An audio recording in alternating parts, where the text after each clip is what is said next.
À la résidence Massalia, Jules n'a pas complètement tourné la page après la publication de son article consacré au vol.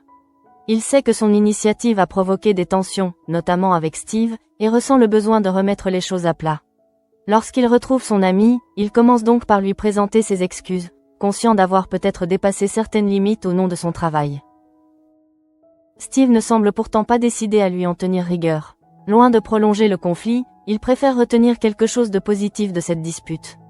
Cette expérience lui a même donné une nouvelle idée, choisir un sujet précis, prendre le temps de l'explorer en profondeur et construire un véritable reportage. Cette perspective enthousiasme immédiatement Jules, qui voit déjà plus loin qu'un simple article rédigé à distance. Très vite, Jules imagine une immersion au sein de la police technique et scientifique. Pour lui, ce serait l'occasion idéale d'observer le travail de terrain, de comprendre les procédures et de raconter ce qui se passe réellement derrière les portes d'un service que le public connaît finalement assez peu. Mais Steve refroidit immédiatement son enthousiasme en évoquant Charlotte, dont il connaît suffisamment le caractère pour prévoir sa réaction. Après l'article publié la veille, Steve ne se fait aucune illusion. Charlotte n'a aucune raison de faciliter les choses à Jules, surtout si elle estime que celui-ci a déjà compliqué le travail de ses collègues. Pourtant, devant l'insistance de son ami, Steve accepte malgré tout de tenter sa chance. Il sait qu'il risque de se retrouver une nouvelle fois en première ligne, mais il préfère essayer plutôt que laisser Jules abandonner sans réponse. Au commissariat, Steve choisit donc le moment qu'il juge le moins mauvais pour parler à Charlotte du projet. Il lui explique que Jules aimerait écrire un article consacré à l'appoint et qu'il souhaiterait, pour cela, pouvoir observer leur travail de près. La réaction de Charlotte confirme exactement ce qu'il redoutait. Elle ne montre aucune envie d'ouvrir son service aux jeunes journalistes. Ce qui dérange Charlotte n'est d'ailleurs pas seulement l'idée du reportage.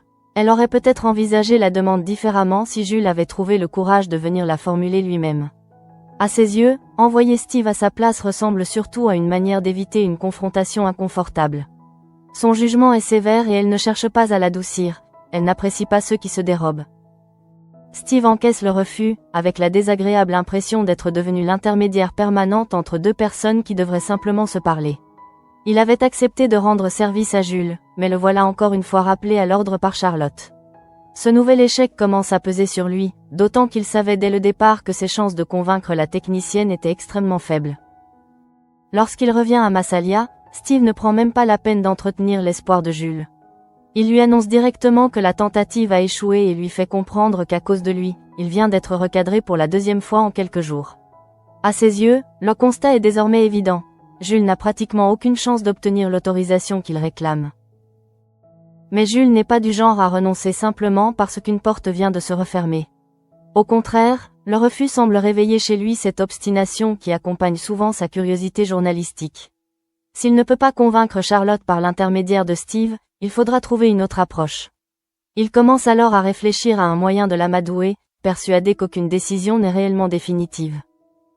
Pendant ce temps, une situation beaucoup plus personnelle embarrasse Zoé. Au Mistral, Jawad lui demande simplement où se trouve son scooter. La question paraît anodine, mais la jeune fille hésite avant de prétendre que le véhicule est en panne. Elle invente même un problème de compresseur, espérant probablement rendre son explication suffisamment technique pour mettre rapidement fin à la conversation. La tentative produit exactement l'effet inverse. Jawad comprend immédiatement que Zoé raconte n'importe quoi, puisqu'un scooter ne possède évidemment pas le fameux compresseur qu'elle vient d'accuser. Amusé par cette maladresse, il pousse son raisonnement plus loin et comprend que le deux roues a probablement été volé. Face à lui, Zoé n'a plus vraiment de moyens crédibles de maintenir sa version. Jawad ne cherche pas à lui faire peur inutilement, mais il ne lui cache pas non plus la réalité. Un scooter volé peut être démonté rapidement, ses pièces revendues séparément, et les chances de le retrouver intact diminuent avec chaque heure qui passe. Derrière son ton presque moqueur, le constat est beaucoup moins léger. Zoé pourrait bien ne jamais revoir le véhicule qu'elle tente encore de faire passer pour simplement défectueux. Au commissariat, Ariane ignore encore officiellement ce que sa fille vient de dissimuler. C'est Stanislas qui l'informe qu'il a des nouvelles concernant le scooter volé de Zoé.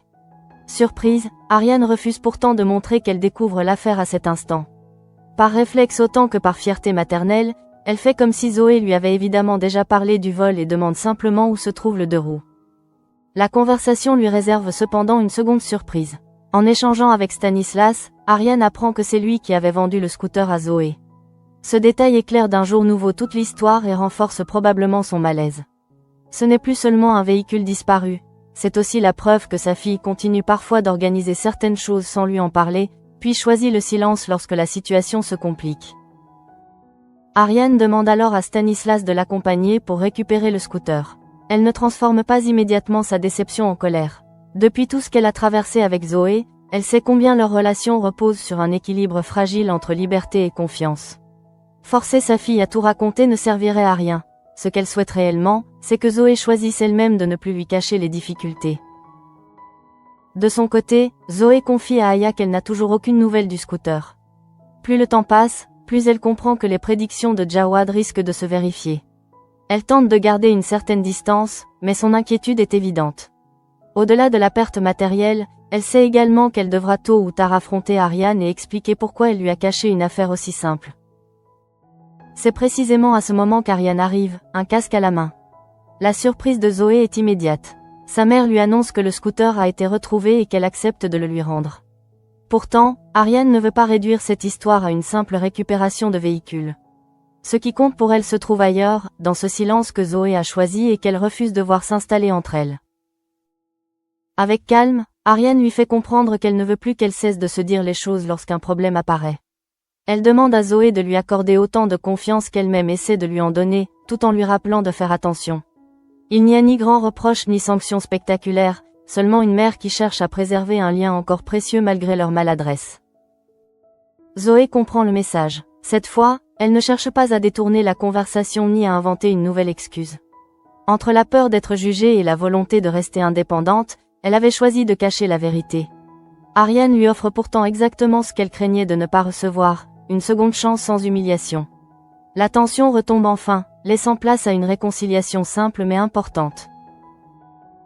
Dans le même temps, loin de ses préoccupations quotidiennes, Patrick et Babette se retrouvent une nouvelle fois confrontés à une mission dont les risques deviennent de plus en plus difficiles à dissimuler. Sonia vient faire le point avec eux et annonce un changement de dernière minute.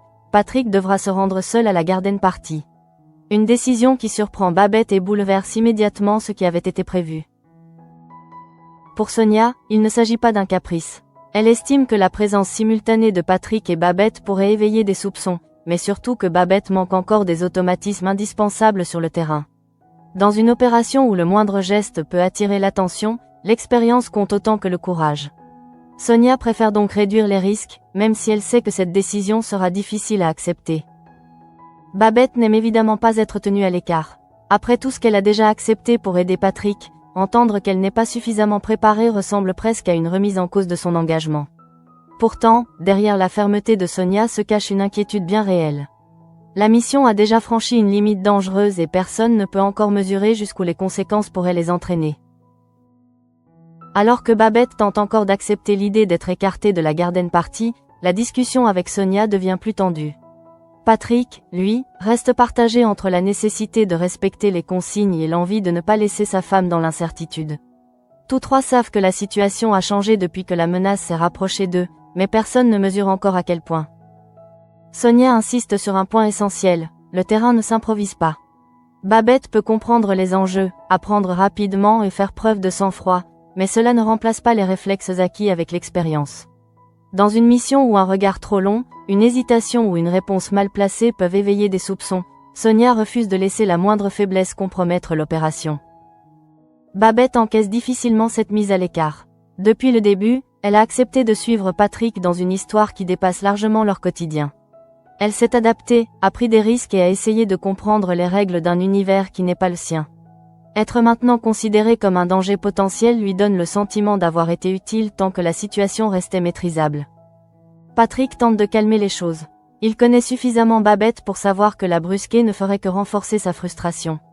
Mais avant qu'ils puissent réellement trouver un compromis, un bruit soudain interrompt leur échange. Quelqu'un vient d'entrer dans l'appartement, et pendant une fraction de seconde, tout ce que Sonia redoutait semble devenir réel. Son réflexe est immédiat. Sans prendre le temps de réfléchir, Sonia se précipite sur l'intrus et tente de le neutraliser. Le geste est rapide, presque instinctif, révélant précisément ces automatismes qu'elle évoquait quelques instants plus tôt. Patrick et Babette comprennent immédiatement qu'une simple visite inattendue pourrait suffire à faire voler en éclats toutes les précautions prises jusqu'ici. Mais l'homme sur lequel Sonia vient de se jeter n'est ni un adversaire ni quelqu'un venu surveiller leur mission. Il s'agit de Jean-Paul. La tension retombe brutalement, remplacée par un embarras presque absurde. Ce qui aurait pu devenir une confrontation dangereuse prend soudain une tournure beaucoup plus difficile à expliquer, car Jean-Paul connaît Patrick depuis trop longtemps pour avaler n'importe quelle histoire. Patrick doit improviser. Pris au dépourvu, il présente Sonia comme sa professeure de yoga. Le mensonge tombe avec une maladresse évidente, et Jean-Paul le reçoit avec toute la méfiance que l'on pouvait attendre. Rien, dans la scène qu'il vient de surprendre, ne ressemble à une séance de détente ou à la présence parfaitement normale d'une enseignante venue rendre visite à un élève. Jean-Paul observe les trois visages devant lui et comprend surtout que quelque chose lui échappe. Patrick peut essayer d'adopter un ton naturel, mais le comportement de Sonia rend l'explication presque impossible à croire. Une professeure de yoga qui réagit à une entrée imprévue comme un agent entraîné à neutraliser une menace n'est pas exactement le genre de détail que Jean-Paul peut ignorer. Babette décide alors d'intervenir. Si l'histoire de Patrick ne tient pas, il faut en construire une autre, plus humaine et surtout plus crédible. Elle explique à Jean-Paul que Sonia traverse une situation personnelle difficile, son compagnon la harcèlerait, et Patrick ainsi qu'elle aurait décidé de l'héberger temporairement afin qu'elle puisse se mettre à l'abri. Cette nouvelle version semble au moins répondre à une partie des incohérences. La nervosité de Sonia, sa présence dans l'appartement et son comportement défensif peuvent désormais être interprétés autrement. Pourtant, Jean-Paul ne paraît pas entièrement convaincu. Il connaît les Neubou, leurs habitudes, leurs réactions, et cette accumulation d'explications improvisées laisse derrière elle une impression étrange qu'il ne parvient pas à chasser. Une fois Jean-Paul parti, le silence qui retombe dans l'appartement est lourd. Patrick sait qu'ils viennent de frôler un problème beaucoup plus sérieux. Sonia, elle, mesure immédiatement les conséquences de son geste. Son entraînement l'a protégée d'un danger hypothétique, mais il a presque révélé ce qu'elle cherchait justement à dissimuler. La clandestinité exige parfois de retenir les réflexes qui permettent habituellement de survivre. Pendant ce temps, Jean-Paul rejoint le commissariat avec cette scène encore fraîche dans son esprit. Il ne peut s'empêcher de la raconter à Morgane et Stanislas. L'histoire de la mystérieuse professeure de yoga de Patrick, censée être hébergée parce qu'elle serait harcelée, possède suffisamment d'éléments inhabituels pour éveiller immédiatement leur curiosité, même s'ils ne disposent d'aucune preuve concrète. Morgane, surtout, ne prend pas l'affaire à la légère. Depuis quelque temps, elle observe des comportements qui lui paraissent de moins en moins cohérents autour de Patrick. Cette nouvelle anecdote vient s'ajouter à ses doutes et renforce une intuition qu'elle n'arrive plus à écarter. Pour elle, Sonia n'est probablement pas celle que Patrick et Babette prétendent qu'elle est. Stanislas écoute avec davantage de recul, mais lui aussi comprend que quelque chose cloche. Une simple professeure de yoga devenue victime de harcèlement pourrait expliquer sa présence chez les Neubou, mais pas forcément la manière dont elle a accueilli Jean-Paul. Le moindre détail prend désormais une importance nouvelle, car une histoire construite dans l'urgence laisse toujours apparaître des fissures. Morgane ne sait encore rien de la DGSE ni de la mission menée autour de Patrick. Elle ne possède que des fragments, des attitudes étranges, des explications qui changent, une femme mystérieuse et une tension inhabituelle. Pourtant, ces fragments commencent à dessiner une image suffisamment troublante pour qu'elle refuse de considérer toute cette affaire comme une simple coïncidence. Dans le même temps, Sonia doit affronter une menace bien plus sérieuse que les soupçons de Morgane. Elle contacte son supérieur pour lui faire un compte-rendu et ne peut éviter de lui révéler l'événement le plus grave. Babette a été prise pour cible la veille et quelqu'un a tenté de la tuer. Cette information change immédiatement la nature de leur échange. La réaction de son supérieur est sans appel. Pour lui, la mission est allée beaucoup trop loin. Une civile a été exposée à un danger mortel, et continuer reviendrait à prendre un risque impossible à justifier. Sa colère ne vise pas seulement les événements eux-mêmes, mais également la manière dont l'opération a échappé au cadre prévu. Il décide donc de tout arrêter. Pour Sonia, cette décision ressemble pourtant à un abandon au pire moment. Ils ont déjà avancé suffisamment loin pour comprendre qu'ils sont proches de quelque chose d'important. Arrêter maintenant signifierait renoncer alors que les personnes qu'ils recherchent commencent peut-être à se dévoiler. Elle entend l'ordre, comprend parfaitement sa portée, mais intérieurement, elle sait déjà qu'elle n'est pas prête à l'accepter. Lorsque l'entretien avec son supérieur se termine, Sonia reste seule avec son collègue. Elle n'essaie même pas de cacher longtemps ce qu'elle pense. Malgré l'annulation officielle, elle veut poursuivre. Le risque est immense. Elle ne disposera plus de la même protection institutionnelle et devra assumer personnellement les conséquences si quelque chose tourne mal. Son collègue comprend la gravité de cette décision. Continuer n'est plus seulement poursuivre une enquête délicate, c'est désobéir directement à leur hiérarchie. Pourtant, après un moment d'hésitation, il accepte de suivre Sonia. À partir de cet instant, l'équilibre de la mission change complètement. Aux dangers extérieurs s'ajoute désormais un autre risque, plus silencieux, celui d'agir sans l'autorisation de ceux qui étaient censés les couvrir. Sonia sait surtout qu'elle devra cacher cette vérité à Patrick et Babette. Elle vient de perdre l'appui officiel de son supérieur au moment même où le couple croit encore participer à une opération encadrée.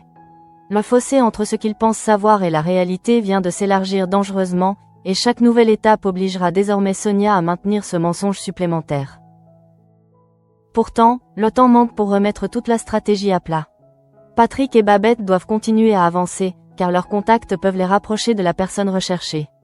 Sonia prend donc sur elle la responsabilité d'un choix qu'elle ne peut plus partager.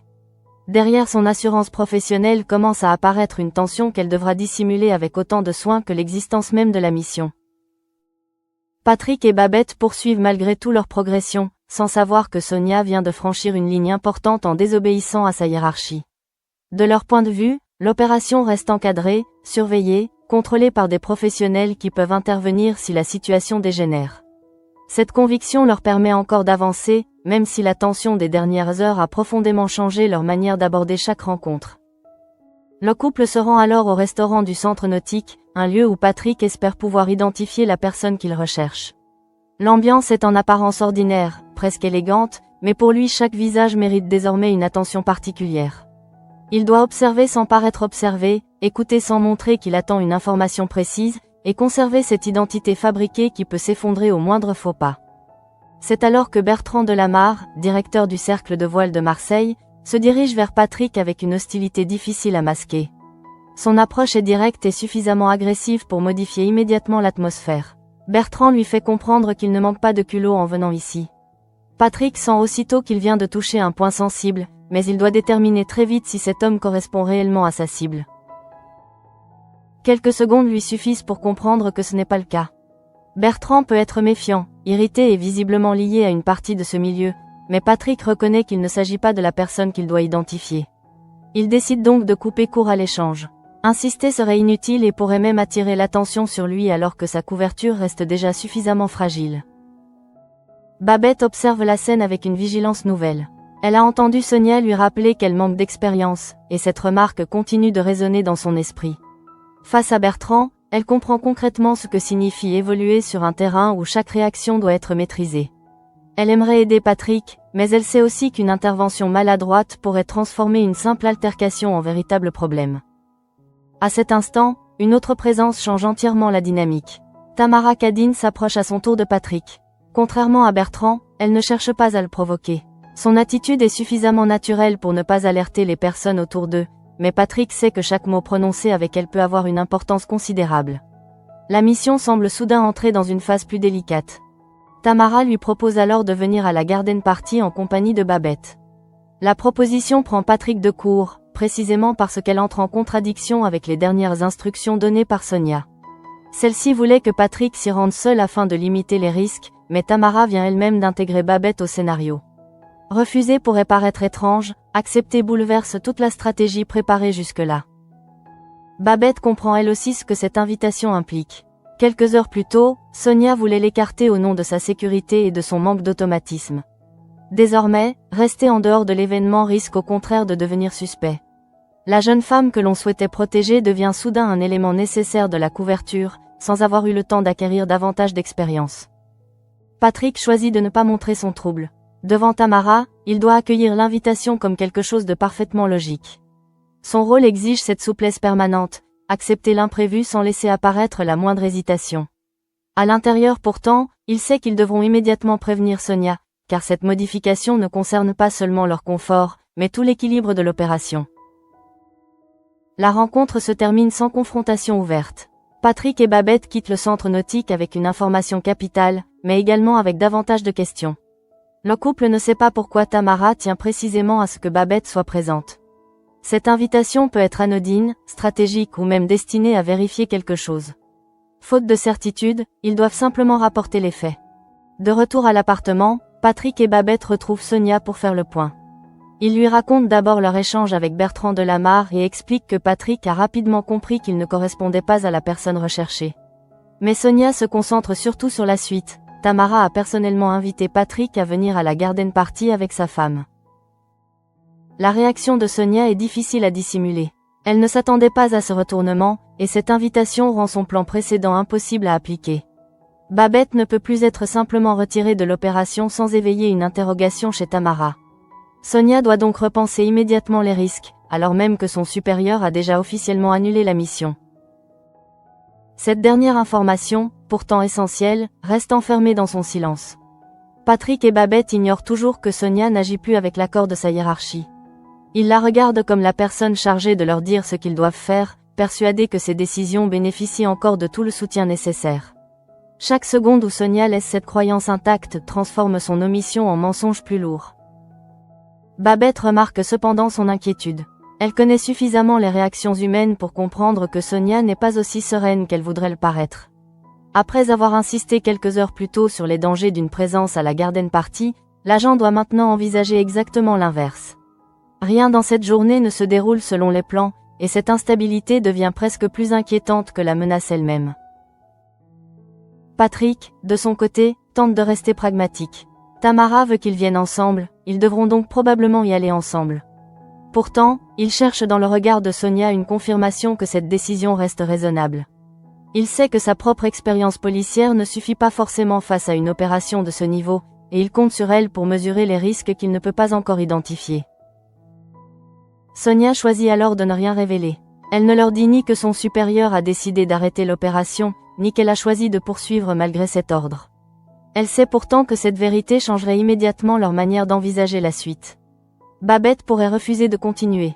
Patrick pourrait considérer qu'on les expose sans protection suffisante. Mais Sonia redoute probablement qu'un arrêt brutal fasse perdre leur avance.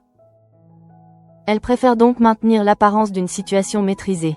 Sa voix retrouve une assurance presque professionnelle, celle qu'elle utilise depuis le début pour empêcher la peur de prendre trop de place.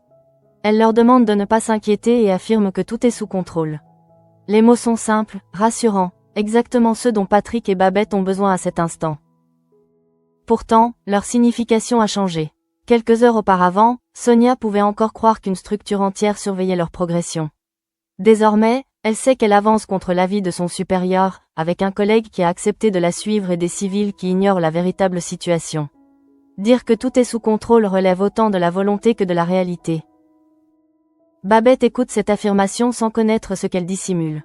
Elle veut croire Sonia, parce qu'il devient difficile d'avancer autrement. La tentative d'agression qu'elle a déjà subie reste présente dans sa mémoire, mais elle refuse de laisser la peur décider à sa place. Si Tamara l'attend à la garden party, elle comprend qu'elle devra désormais assumer pleinement ce rôle qu'on voulait encore lui retirer quelques heures plus tôt. Patrick partage une inquiétude comparable. Protéger Babette est naturellement son premier réflexe, mais leur situation ne lui permet plus simplement de la tenir à distance. Tamara a elle-même placé sa femme au centre du dispositif en l'invitant. À partir de maintenant, toute décision prise pour protéger Babette peut également mettre leur couverture en danger. Cette contradiction le place dans une position particulièrement inconfortable. Sonia le voit et mesure l'importance de la responsabilité qu'elle porte. Si elle révèle la vérité, elle risque de mettre fin à leur seule piste concrète. Si elle continue à mentir, elle expose Patrick et Babette à une opération qu'ils croient plus sécurisée qu'elle ne l'est réellement. Aucun choix n'est satisfaisant, mais elle a déjà décidé de privilégier la mission. Dans l'appartement, personne ne hausse la voix. Pourtant, la tension est désormais plus forte que lors de leur discussion précédente. Patrick réfléchit à la garden party, Babette tente de dominer son appréhension, et Sonia s'efforce de ne rien laisser paraître. 3 personnes se préparent ainsi au même événement, mais aucune ne possède exactement les mêmes informations. Pendant ce temps, au commissariat, les soupçons n'ont pas disparu. Morgan continue de repenser à ce que Jean-Paul a raconté sur Sonia. La prétendue professeure de yoga, l'attaque réflexe contre un visiteur, l'explication du harcèlement et l'attitude étrange de Patrick forment un ensemble difficile à oublier. Même sans preuve, elle sent qu'un secret circule autour des Nebou. Cette intuition devient d'autant plus gênante que Patrick n'est pas un inconnu pour elle. Les changements de comportement, les omissions et les explications improvisées prennent un poids particulier lorsqu'ils concernent quelqu'un qu'elle observe régulièrement. Morgan ne sait pas encore ce qu'elle cherche, mais elle est désormais persuadée qu'elle ne doit pas prendre les apparences au pied de la lettre. Ainsi, tandis que Sonia s'enfonce davantage dans une mission devenue clandestine jusque dans son propre camp, d'autres commencent précisément à remarquer les fissures de la couverture. La garden party approche, Tamara a imposé la présence de Babette, et Patrick ne peut plus revenir simplement au plan initial. Quant à Sonia, elle doit désormais protéger un secret supplémentaire, celui de sa propre désobéissance. En affirmant une dernière fois que tout reste sous contrôle, Sonia tente peut-être autant de convaincre Patrick et Babette que de se convaincre elle-même. Car la réalité est désormais beaucoup plus fragile. Leur cible semble se rapprocher, mais leur marge de sécurité se réduit. Et derrière l'assurance qu'elle affiche, Sonia sait déjà que la prochaine étape pourra difficilement tolérer la moindre erreur. La situation de Sonia devient d'autant plus fragile qu'elle doit désormais avancer sur deux fronts à la fois. D'un côté, elle continue de préparer Patrick et Babette à la suite de la mission. De l'autre, elle doit empêcher que sa désobéissance à la DGSE ne soit découverte. Cette double pression transforme chaque décision en pari, car la moindre incohérence pourrait faire s'effondrer tout ce qu'elle essaie encore de maintenir. Patrick, lui, reste concentré sur Tamara. L'invitation à la garden party n'a rien d'anodin à ses yeux, précisément parce qu'elle est venue directement de celle qu'il cherche à approcher. Il repense à la manière dont Tamara s'est avancée vers lui, à son ton, à son apparente simplicité. Rien n'a permis de savoir si elle testait sa couverture ou si elle considérait réellement Babette comme une présence naturelle à ses côtés. Cette incertitude pèse sur Babette d'une manière différente. Quelques heures plus tôt, Sonia lui expliquait qu'elle ne possédait pas les automatismes nécessaires pour le terrain. Désormais, la voilà presque indispensable à la suite de l'opération. Ce retournement ne lui laisse pas le temps de digérer ses craintes. Elle doit passer de la frustration d'être écartée à l'angoisse d'être soudain replacée au centre du dispositif. Pourtant, Babette refuse de se présenter comme un poids. Si Tamara l'attend, elle veut être capable de tenir son rôle sans compromettre Patrick. Derrière cette volonté se met l'orgueil, inquiétude et désir de protéger son mari. Elle comprend que la confiance entre eux ne suffit plus. Dans cette affaire, ils doivent également apprendre à contrôler ce qu'ils montrent aux autres, même lorsque la peur devient difficile à cacher. Sonia observe cette détermination sans pouvoir lui révéler ce qu'elle sait. C'est peut-être ce silence qui lui coûte désormais le plus. Dire la vérité permettrait à Babette et Patrick de mesurer réellement le danger, mais cela pourrait aussi les pousser à abandonner. Or Sonia a déjà choisi de poursuivre coûte que coûte, persuadée qu'ils sont trop près d'un résultat pour se retirer maintenant. Elle maintient donc cette façade de maîtrise qu'elle a construite depuis le début. Ses paroles restent précises, son attitude ferme, mais son regard trahit parfois une tension qu'elle ne parvient plus totalement à dissimuler. La tentative contre Babette a prouvé qu'il ne faisait plus face à une menace théorique. Quelqu'un a déjà été prêt à aller très loin, et Sonia ne peut pas savoir si cela se reproduira. Pendant ce temps, une autre forme de méfiance grandit au commissariat. Morgane repense encore au récit de Jean-Paul. Plus elle reconstitue la scène, moins l'explication de la professeure de yoga lui paraît crédible. Le comportement de Sonia, surtout, lui reste en tête. Une personne simplement harcelée peut être nerveuse, mais la manière dont elle s'est jetée sur Jean-Paul ressemble à toute autre chose. Morgane ne possède pourtant aucun élément concret permettant d'accuser qui que ce soit. Patrick n'a rien reconnu, Babette a fourni une explication cohérente en apparence, et Sonia n'a aucune raison officielle d'être suspectée. Mais cette absence de preuves n'efface pas son intuition. Au contraire, elle nourrit l'impression qu'un morceau essentiel du puzzle lui échappe encore. Stanislas, lui, garde davantage de distance. Il écoute Morgane, partage certaines interrogations, mais sait aussi qu'une impression ne suffit pas. Néanmoins, l'histoire reste suffisamment inhabituelle pour qu'il ne la balaie pas complètement. Patrick a toujours su évoluer dans des situations tendues, et le voir désormais entouré de mensonges approximatifs ne correspond pas vraiment à ce qu'ils connaissent de lui. Jean-Paul se retrouve lui aussi dans une position ambiguë. Il connaît Patrick depuis longtemps et peut reconnaître quand son collègue essaie de détourner une conversation. Pourtant, sans savoir ce qui se joue réellement, il ne peut que repenser à cette rencontre étrange. Le mensonge sur le yoga lui semble presque trop mauvais pour avoir été préparé, ce qui signifie probablement qu'il a été improvisé dans l'urgence. À Massalia, Jules poursuit parallèlement son propre combat, bien moins dangereux mais tout aussi révélateur de son caractère. Le refus de Charlotte ne l'a pas découragé. Au contraire, il cherche désormais comment transformer ce rejet en opportunité. Steve lui a pourtant clairement fait comprendre qu'il ne voulait plus servir d'intermédiaire, surtout après avoir été recadré 2 fois en si peu de temps. Jules sait donc qu'il devra changer de méthode. Son envie d'intégrer la pointe pour son reportage reste intacte, mais il comprend maintenant que le problème ne vient pas seulement du sujet choisi. Charlotte lui reproche surtout de ne pas avoir assumé sa demande directement. Pour la convaincre, il devra sans doute montrer qu'il est capable de venir lui parler lui-même au lieu de se cacher derrière Steve. Cette idée l'agace autant qu'elle le stimule.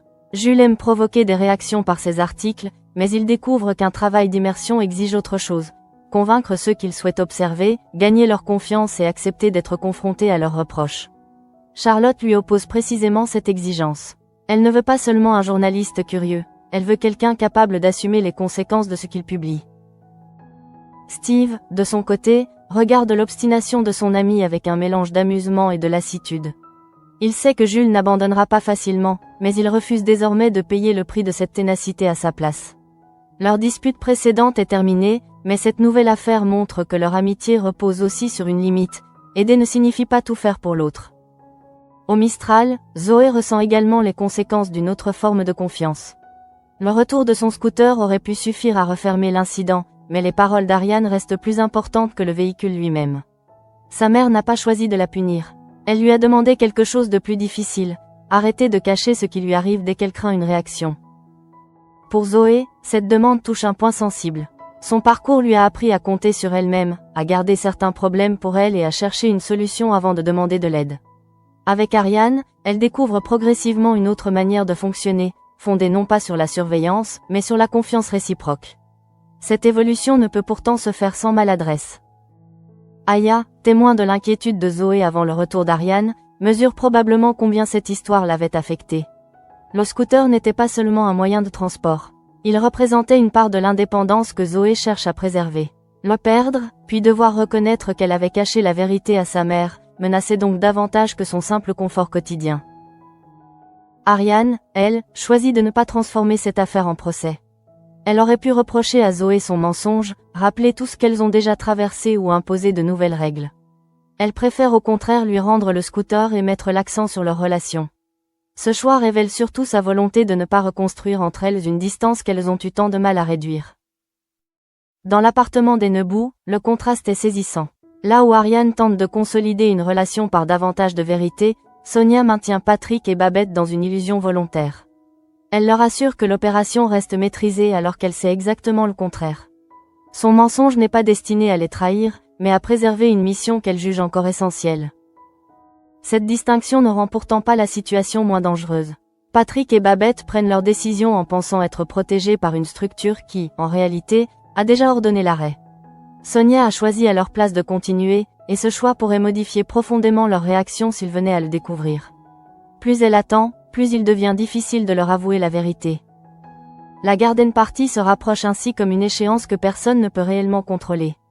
Tamara a modifié les règles en invitant Babette, Sonia a modifié les règles en désobéissant à son supérieur, et Morgane commence à regarder de plus près les incohérences autour de Patrick. Tout converge vers une même sensation, les apparences deviennent de plus en plus difficiles à maintenir. Sonia conserve pourtant son cap. Elle sait que la moindre hésitation visible pourrait contaminer Patrick et Babette, déjà suffisamment nerveux. Elle continue donc à se présenter comme leur point d'appui, celle qui possède les réponses et qui sait jusqu'où ils peuvent aller. Mais derrière cette assurance se cache désormais une question qu'elle ne peut plus éviter. Contrôle-t-elle encore réellement la mission, ou seulement l'image qu'elle en donne ? Le lendemain apparaît désormais comme une échéance impossible à ignorer. Patrick sait que Tamara attend sa présence à la garden party, et surtout qu'elle compte voir Babette à ses côtés. Cette invitation, qui semblait d'abord représenter une opportunité, ressemble maintenant à une contrainte supplémentaire. Le couple ne peut plus modifier son comportement sans risquer de provoquer des questions auxquelles il serait difficile de répondre. Babette essaie de se préparer mentalement à cette nouvelle étape. Elle se souvient encore de la fermeté avec laquelle Sonia voulait l'écarter quelques heures auparavant. Les mots de l'agent ne l'ont pas quittée, elle manque d'automatisme, elle n'est pas formée au terrain. Pourtant, Tamara vient précisément de lui retirer la possibilité de rester simplement en retrait et d'observer de loin. Cette contradiction renforce chez Babette un mélange d'appréhension et de détermination. Elle ne veut pas que Patrick porte seul le poids de cette mission, encore moins après avoir compris que sa propre présence pouvait désormais servir leur couverture. Mais elle sait aussi qu'il ne suffira pas de faire semblant d'être à l'aise. Dans un environnement où chacun peut observer l'autre, la peur doit rester invisible. Patrick, de son côté, surveille les réactions de sa femme avec une attention constante. Son expérience de policier lui apprend à reconnaître les signes que d'autres pourraient remarquer, une respiration trop courte, un regard qui s'attarde, une hésitation avant de répondre. Il voudrait pouvoir lui épargner cette pression, mais il sait que leur marge de manœuvre a presque disparu depuis l'invitation de Tamara. Sonia continue alors de leur donner des indications avec cette assurance qui les rassurait jusque-là. Pourtant, intérieurement, elle n'a plus le même appui. L'ordre officiel était clair, la mission devait être annulée après l'agression dont Babette a été victime. En poursuivant malgré tout, Sonia ne protège plus seulement un secret opérationnel. Elle cache désormais à Patrick et Babette la réalité même du cadre dans lequel ils évoluent. Cette dissimulation crée une distance invisible entre eux. Patrick pense encore pouvoir compter sur une organisation complète derrière Sonia. Babette suppose que les risques ont été évalués par des professionnels avant qu'on lui permette de continuer. Or Sonia sait que cette sécurité n'existe plus de la même manière. Elle avance avec son collègue, contre l'avis de son supérieur, en assumant une responsabilité qu'elle n'a pas partagée. Malgré tout, Sonia refuse de céder à la peur. À ses yeux, arrêter maintenant reviendrait à abandonner une piste devenue trop importante. Tamara s'est rapprochée d'elle-même de Patrick, l'a invité à une réception et a intégré Babette dans le dispositif. Ces éléments peuvent permettre d'avancer, mais ils peuvent aussi cacher un piège. Sonia est précisément incapable de déterminer laquelle de ces deux possibilités est la bonne. Pendant ce temps, les soupçons de Morgane continuent de prendre de l'ampleur. Elle repense au récit de Jean-Paul et à cette prétendue professeure de yoga dont le comportement ne correspondait pas du tout au personnage décrit par Patrick. Plus elle examine l'histoire, plus les détails lui paraissent fabriqués dans l'urgence, comme si chacun avait tenté de combler une faille au lieu de raconter naturellement la vérité. Morgane ne peut pourtant pas confronter Patrick sur la seule base d'une intuition. Elle doit se contenter d'observer, de mémoriser et d'attendre qu'une nouvelle incohérence apparaisse. Cette prudence ne diminue pas sa conviction. Au contraire, elle commence à considérer Sonia comme le centre d'un mystère qui dépasse probablement largement la simple histoire de harcèlement racontée par Babette. Jean-Paul, lui, reste marqué par la réaction physique de Sonia au moment où il est entré. Ce souvenir demeure difficile à concilier avec l'image d'une femme simplement hébergée chez des amis. Il n'a pas forcément envie de suspecter Patrick, mais il sait que son collègue lui a déjà caché quelque chose. À partir de là, même les explications les plus banales prennent une autre couleur. Stanislas conserve davantage de réserve, mais il n'ignore pas non plus le malaise général. Il a entendu Jean-Paul, observé Morgane et compris que tous deux perçoivent une anomalie. Sans éléments matériels, il n'y a rien à faire. Pourtant, lorsqu'une histoire oblige plusieurs personnes à improviser des versions successives, le risque qu'une contradiction apparaisse finit toujours par augmenter. À Massalia, Jules reste absorbé par une préoccupation beaucoup plus légère, mais qui lui demande elle aussi de revoir sa stratégie. Charlotte a rejeté sa demande, Steve ne veut plus intervenir à sa place, et l'immersion à la pointe paraît désormais inaccessible. Au lieu de se décourager, Jules transforme cependant cet obstacle en défi personnel et réfléchit encore au meilleur moyen de convaincre la technicienne. Il comprend progressivement que la solution ne pourra pas venir d'une nouvelle ruse. Charlotte lui reproche précisément de ne pas avoir assumé sa démarche. S'il veut espérer obtenir quelque chose, il devra sans doute s'adresser directement à elle et accepter d'entendre ses critiques. Cette perspective ne l'enchante pas forcément, mais elle correspond précisément au type de confrontation qu'il ne pourra pas toujours éviter dans son travail. Steve, pour sa part, refuse désormais de jouer les messagers. Il a déjà payé 2 fois le prix des initiatives de Jules en se faisant recadrer par Charlotte. Leur amitié n'est pas remise en cause, mais il veut que Jules comprenne une chose simple, défendre un projet signifie aussi aller soi-même devant ceux que ce projet peut déranger et répondre directement de ses choix. Au Mistral, la tension entre Ariane et Zoé s'est au contraire apaisée. Le scooter retrouvé n'est finalement que la partie visible d'une histoire plus importante. Ariane voulait surtout comprendre pourquoi sa fille avait préféré inventer une panne plutôt que venir lui dire qu'elle rencontrait un problème.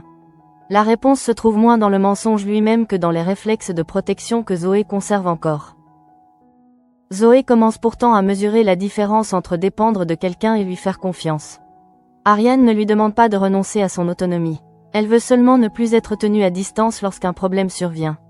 En lui rendant le scooter sans transformer l'incident en punition, elle montre à sa fille que la vérité ne débouche pas nécessairement sur une perte de liberté. Cette réconciliation contraste fortement avec ce qui se joue chez Patrick et Babette. Là où Ariane choisit de renforcer son lien avec Zoé en demandant davantage de franchise, Sonia poursuit sa mission grâce au silence. Elle croit protéger l'opération et peut-être même le couple en ne révélant pas qu'elle a été désavouée. Mais cette décision fragilise précisément la confiance sur laquelle leur collaboration repose. Lorsque Patrick et Babette terminent leur compte-rendu, Sonia retrouve finalement ce ton rassurant qu'elle maîtrise parfaitement. Elle leur répète qu'ils ne doivent pas s'inquiéter et que tout est sous contrôle. Patrick veut croire à cette certitude. Babette aussi. Après l'agression et les changements successifs de stratégie, ils ont besoin de penser que quelqu'un garde encore une vision complète de la situation. Mais derrière ces mots, Sonia se retrouve seule face à une vérité beaucoup plus inconfortable. Elle ne sait pas exactement ce que Tamara prépare, ignore pourquoi Babette est devenue indispensable à la garden party et ne peut plus compter officiellement sur le soutien de son supérieur. Même la surveillance de Morgane et les questions de Jean-Paul risquent maintenant de compliquer une couverture déjà difficile à maintenir. La garden party devient ainsi le point vers lequel convergent toutes les tensions. Patrick devra préserver son identité, Babette devra contrôler des réflexes qu'elle n'a jamais appris à maîtriser, et Sonia devra continuer à diriger une opération qui n'est plus autorisée. Tamara, quant à elle, possède désormais l'avantage le plus inquiétant. C'est elle qui a imposé les conditions de leur prochaine rencontre. Sonia refuse néanmoins de montrer la moindre faiblesse. Elle préfère laisser Patrick et Babette repartir avec l'idée que leur mission reste encadrée plutôt que leur transmettre ses propres doutes. Ce choix lui permet peut-être de gagner du temps, mais il transforme aussi chaque minute en prise de risque supplémentaire. Si quelque chose dérape, personne ne pourra prétendre avoir ignoré à quel point la situation était devenue instable. Derrière son dernier sourire maîtrisé, une question demeure donc suspendue. Sonia affirme que tout est sous contrôle, mais elle vient de désobéir à son supérieur, de maintenir 2 civils engagés dans une mission devenue clandestine et de voir leur couverture attirer l'attention de plusieurs policiers. Plus elle cherche à préserver l'opération, plus les événements semblent lui échapper. Et la prochaine rencontre avec Tamara pourrait enfin révéler jusqu'où ce mensonge peut tenir.